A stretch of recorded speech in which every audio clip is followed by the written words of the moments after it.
Bunge TV. Mimi ndiye Honorable Mulo Coaches MCA. Nataka niwaambie hivi. Hawa jamaa wametukima unga sana. Tumekuwa tukichagua viongozi katika Kenya hii, lakini hatuoni matunda ya kura zetu. Ni kweli sio kweli? Kweli. This time round nataka kuambia wanasiasa hivi. Tunajua ni akina nani tunatoa, but bado hatujajua ni akina nani tunaweka. Ndio, mwenye anatambua ni vijana wewe. Lakini wale wanaenda nyumbani tayari tumeshajua. Kweli sio kweli? Kweli. Kama mtu hajafanya kazi, hakuna haja arudi tena katika hiyo kiti. Apeleke nyumbani aende apumzike. Ndio. Niliambia kina Oburu hivi. Niliambia Oburu ndugu yangu, kaa macho. Huyu mtu mnakaa karibu na yeye ni sumu. Saa hiyo Oburu tangu aseme ya kwamba wanataka kiti ya president na watasimamisha mtu kuwa president, mpaka leo hatujaisikia sauti ya Oburu. Hatujui Oburu amepelekwa wapi kabisa, wala hatujui Oburu ameenda wapi kabisa. Tunaambiwa Oburu ni mgonjwa. Hata baba tuliambiwa ya kwamba baba ni mgonjwa. Punde si punde baba akazimia.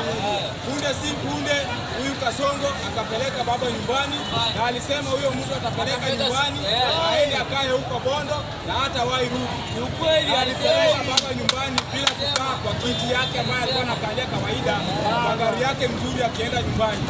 Akapeleka baba nyumbani akiwa amemweka kwa jeneza, akiwa ameingizwa ndani ya gari nyuma. Hata mpaka saa hii anasema ya kwamba Wajaluo wanampea support. Mimi hapa ni Mjaluo. Mimi hapa ni mwanachama wa ODM. Mimi hapa nakaa katika viti vya ODM. Lakini nawaambia ya kwamba vile Oparanya alisema ya kwamba kuuza Ruto ni ngumu. Niliwaambia hapa ya kwamba kuuza Ruto ni kama kuuza avocado yenye imeoza.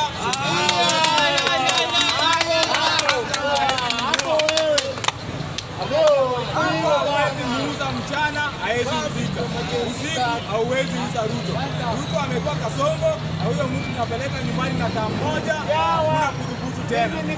Niko na picha ya kuambia vijana wa Gen Z, wakati huu siasa ni yenu. Mlionyesha ya kwamba mnaweza. Tusirudi nyuma na tusivute mkia. Nasema ya kwamba this time round Gen Z mbele. Kabisa, Gen Z mbele. Na kila siku tunasema hivi, kuna vijana wawili tu ndio ukiniuliza ama watatu wanaweza ongoza hii Kenya kwa president. Ndio. Matiang'i ni X.